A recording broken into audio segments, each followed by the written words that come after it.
Shalom, bem-vindo ao meu canal. Meu nome é Márcio Marafiotti. Estamos na parte 2 do livro de Esther. No terceiro dia, quando terminou de rezar, ela deixou as vestes de súplica e se vestiu com todo o esplendor. Esplendorosa, invocou o Deus que vela sobre todos e os salva. Depois tomou consigo 2 servas. Sobre uma ela se apoiava suavemente, a outra seguia carregando a cauda de seu vestido. No apogeu de sua beleza, ela tinha o rosto alegre como se ardesse de amor, mas seu coração estava angustiado. Ultrapassando todas as portas, ela se pôs diante do rei. Ele estava sentado no trono real, vestido com todo o ornamento das aparições solenes, resplandecente em ouro e em pedras preciosas. Parecia terrível.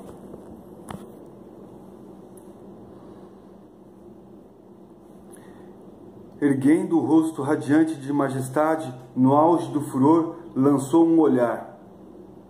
A rainha, sucumbindo, apoiou a cabeça sobre a serva que a acompanhava, empadeceu e desmaiou.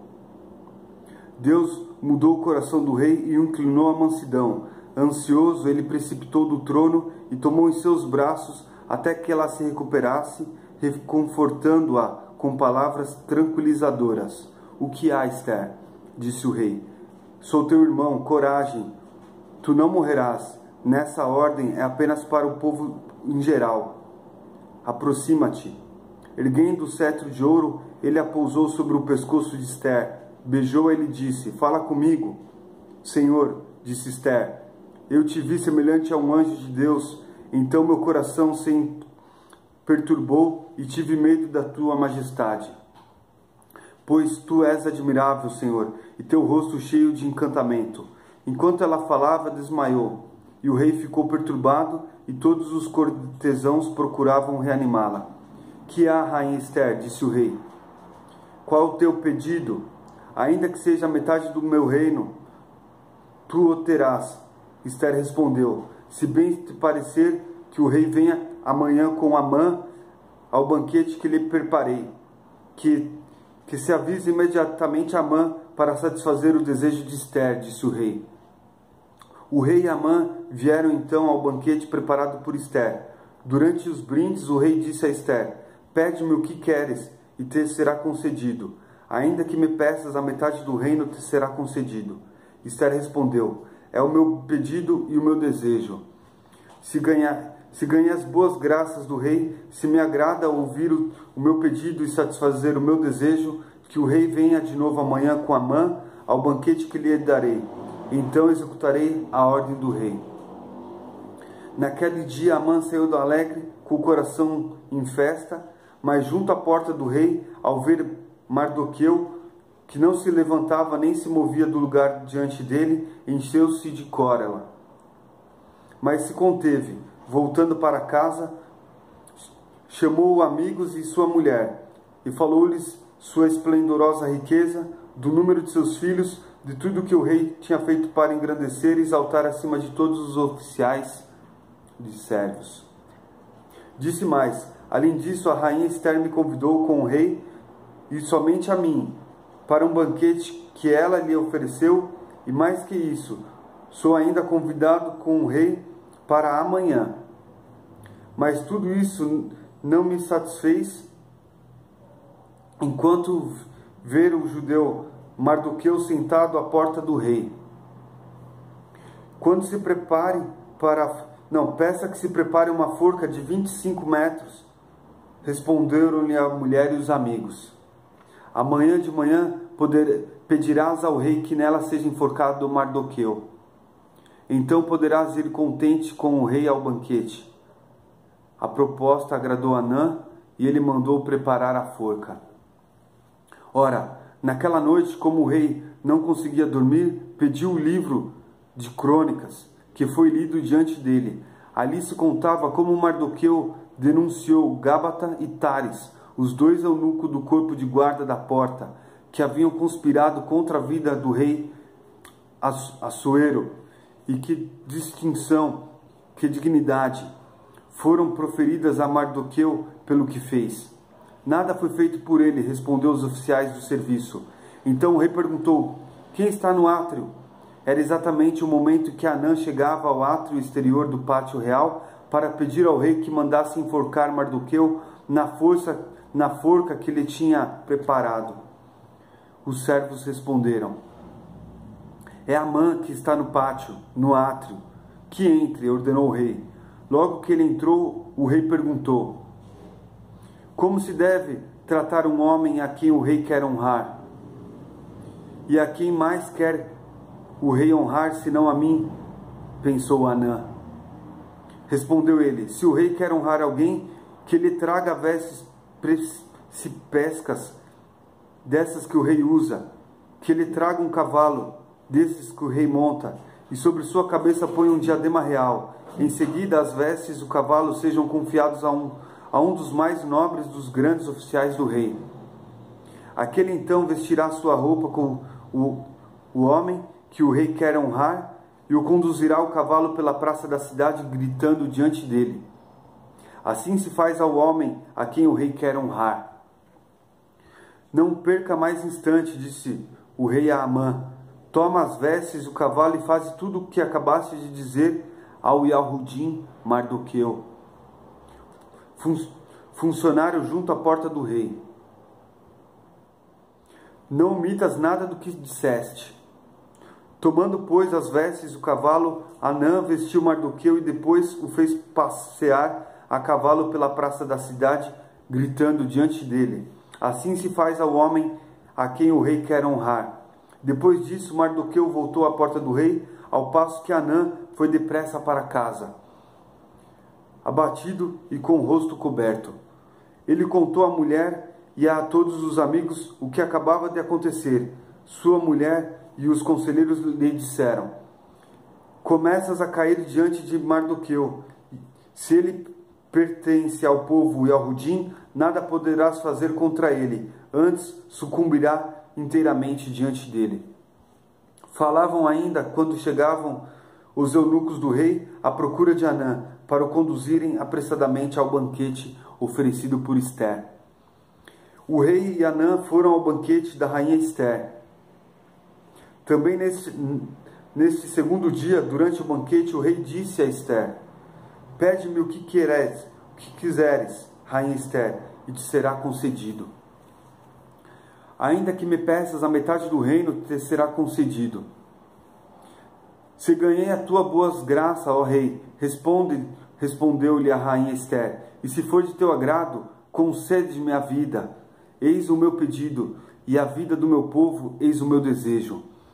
Porque fomos entregues, eu e meu povo, ao extermínio, à matança e ao aniquilamento.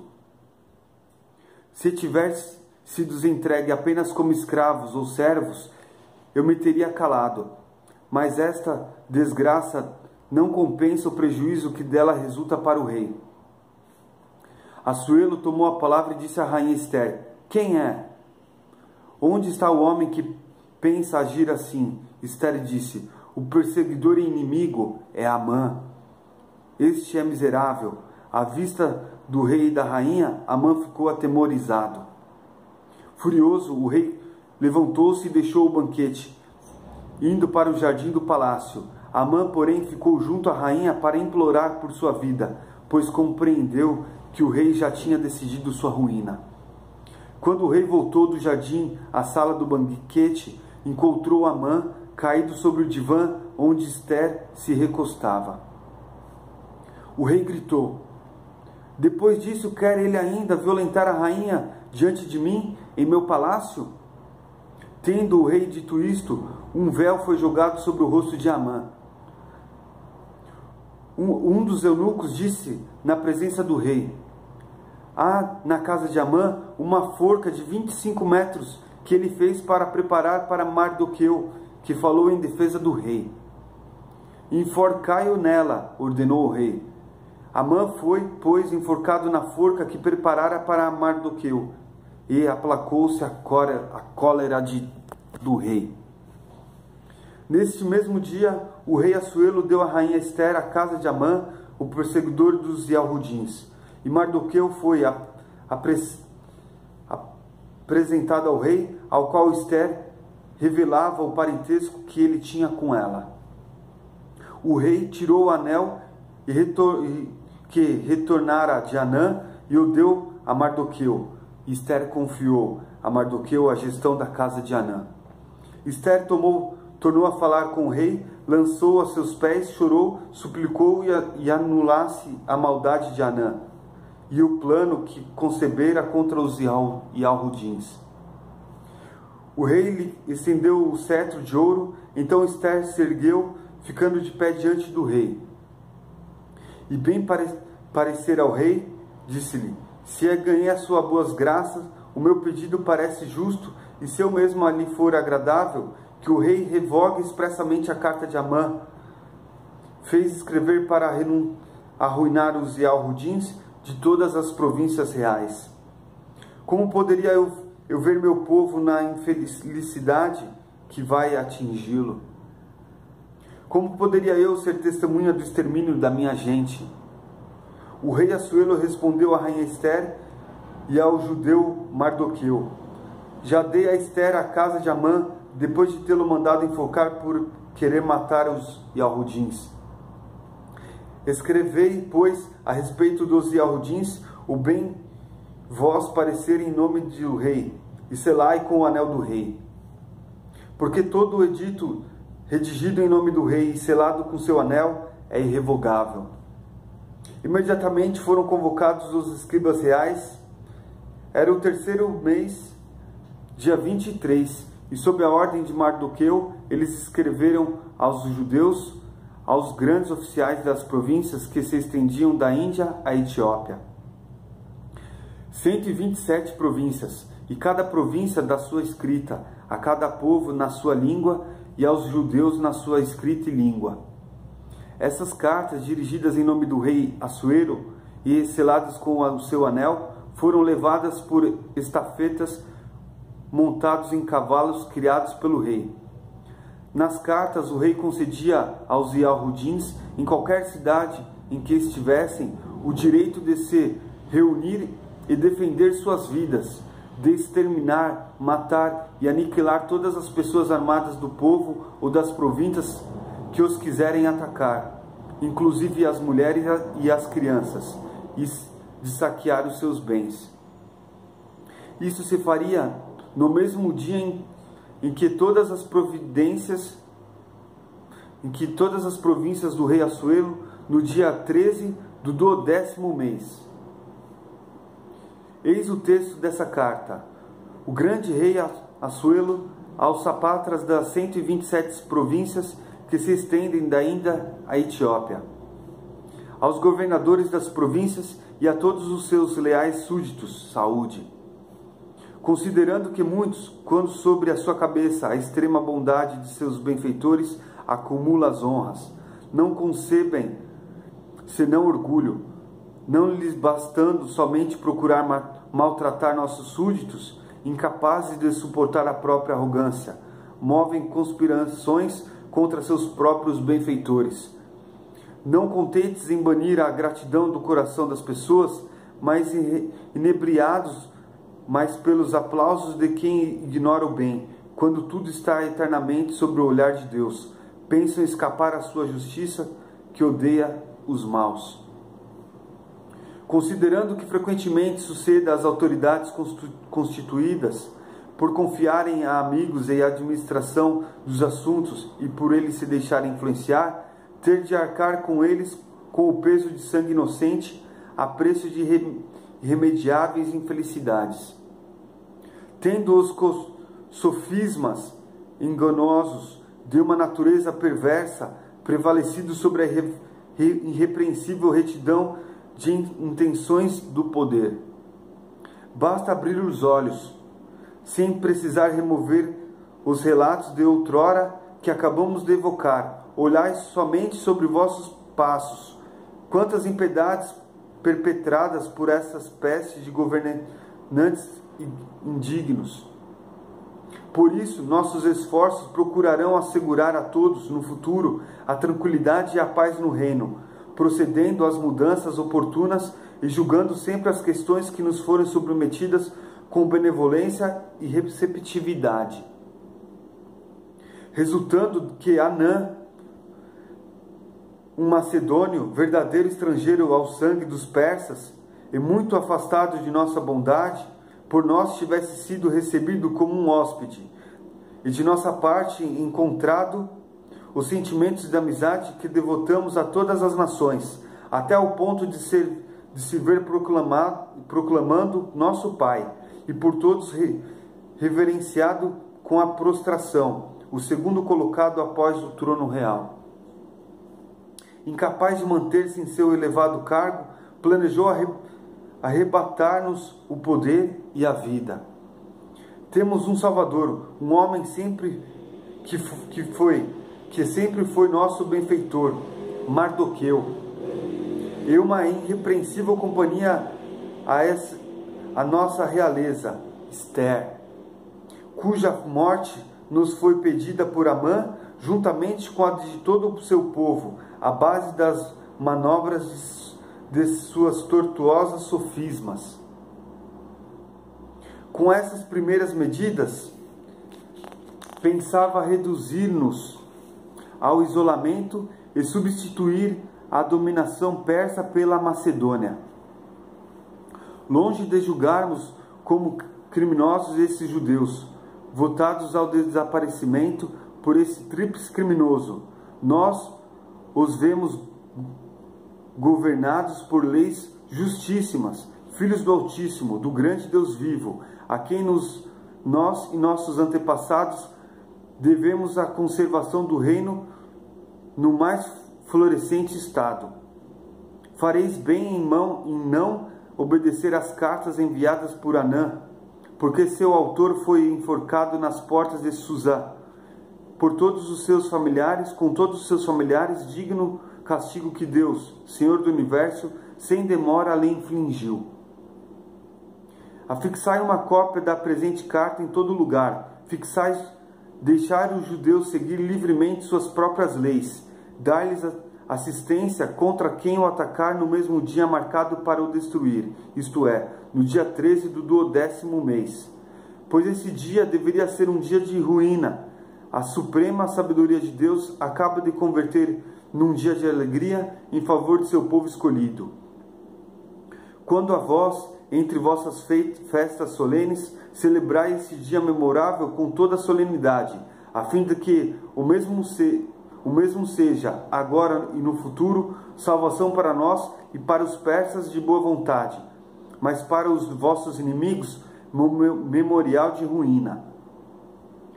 Toda a cidade, de modo geral, toda a região que não seguir essas instruções será implacavelmente devastada a ferro e fogo, e se tornará inóspita para os homens e odiosa aos animais selvagens e até aos pássaros.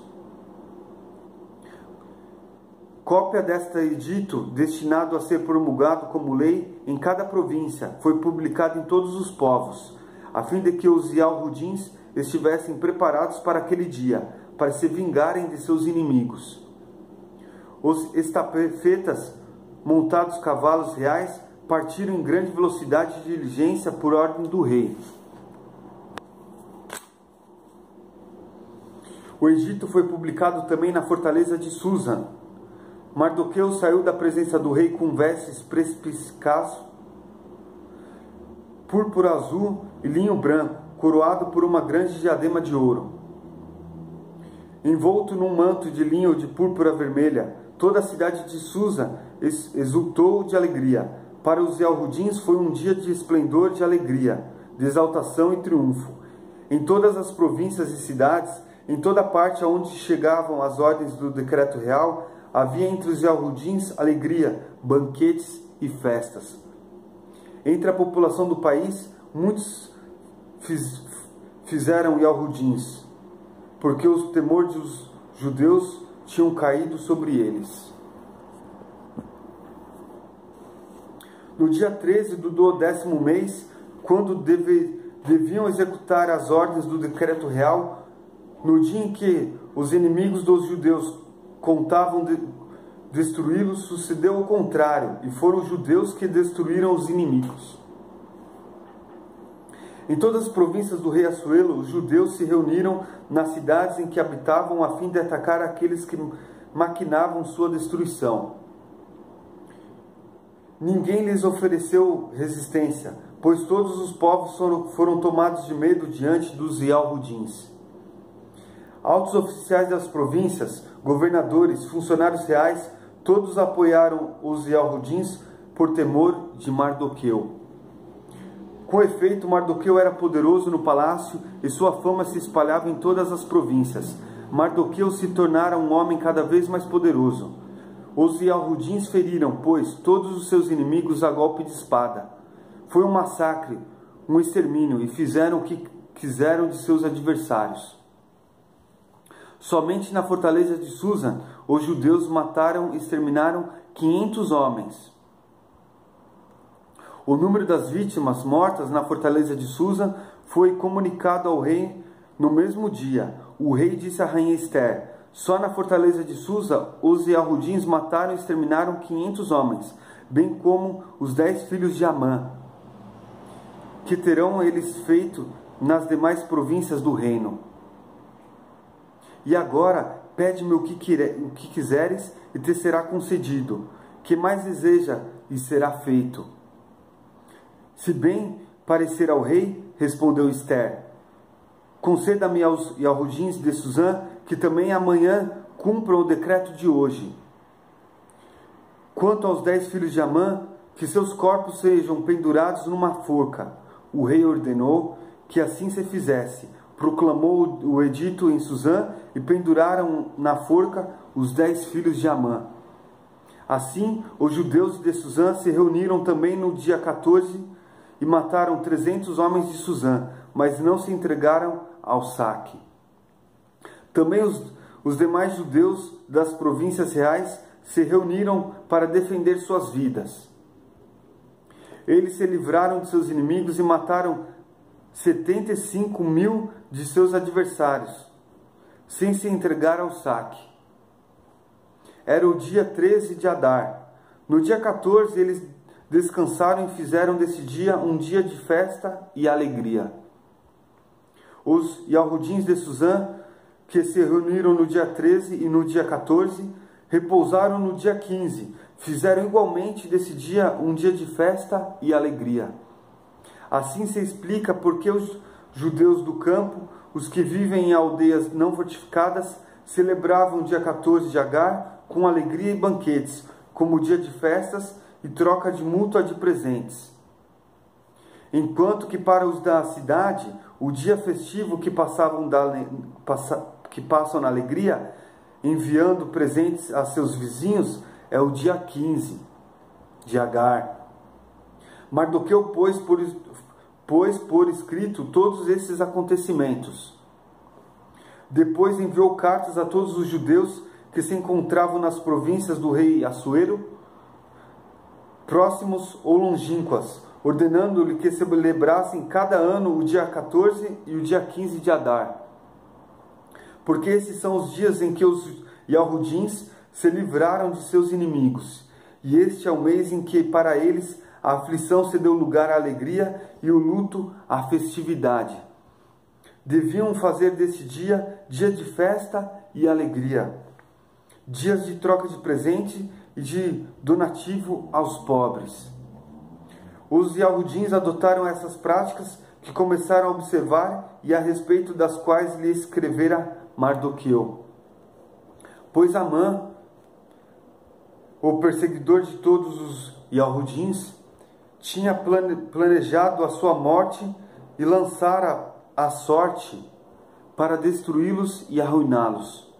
Mas quando se apresentou ao rei para lhe pedir que mandasse enforcar Mardoqueu, o mau desígnio que concebera contra os Yalhudins voltou-se contra ele, e ele foi enforcado, bem como seus filhos. Esta é a razão pela qual esses dias foram chamados de sorte. Daí, também, por causa dos termos desta carta de Mardoqueu, por causa do que eles mesmos presenciaram e das notícias que chegaram até eles. Os Yahudins determinaram para si, para sua descendência e para todos os que a eles aderissem, celebrar anualmente sem falta esses 2 dias, segundo esse texto e esta data.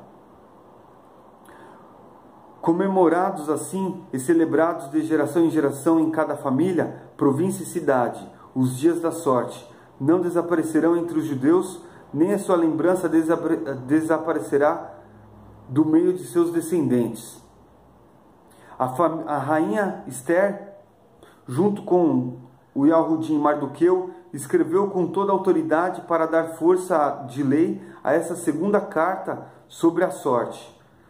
Foram enviadas cartas a todos os Yahudins das 127 províncias do reino de Assuero, com palavras de paz e lealdade, para lhes prescrever a obediência desses dias da sorte de sua data, como lhes tinha ordenado Yahudim Mardoqueu. E como eles mesmos já o tinham estabelecido para si e seus descendentes, acrescentando cláusulas de jejum e lamentações. Assim o decreto de Esther fixou a lei da sorte e foi escrita num livro. O rei Assuero impôs tributo sobre o continente e sobre as ilhas do mar. Todos os atos do poder e de valor, bem como o relato da grandeza de Mardoqueu, a quem havia exaltado, tudo isso está designado no livro das crônicas dos reis da Média e da Pérsia. Pois o Yahudim Mardoqueu era o primeiro depois do rei Assuero. Era um homem considerado pelos Yahudins, amado pela multidão de seus irmãos. Procurava o bem de seu povo e preocupava-se com a felicidade de sua gente. E Mardoqueu disse: tudo isso vem de Elohim. Estou lembrando do sonho que tive a esse respeito. Nada disso foi omitido, nem a pequena fonte que se converteu em rio, nem a luz que brilha, nem o sol, nem a abundância das águas. Esther é esse rio. Ela que se casou com o rei, que a fez rainha. Os 2 dragões somos Anã e eu. E os povos são aqueles que se coligaram para extinguir o nome dos Yahudins. Meu povo é Israel. Eles invocam a Deus e foram salvos. Sim, Elohim salvou o seu povo. Elohim nos arrebatou de todos os males. Deus realizou grandes sinais e prodígios como jamais houve entre as nações. Por isso estabeleceu 2 destinos, um em favor de seu povo, outro para as nações. Esses destinos se realizaram na hora, no tempo e no dia determinado segundo seu desígnio e diante de todas as nações. Deus se recordou de seu povo, fez justiça à sua herança. Por isso esses dias, o dia 14 e o dia 15 do mês de Agar, serão doravantes para sempre, dias de assembleia, de alegria, diante de Deus, por todas as gerações e para sempre em Israel, seu povo. Bom, por hoje é só. Não esquece de dar o seu like, se inscrever no meu canal. Encontro vocês no meu próximo vídeo.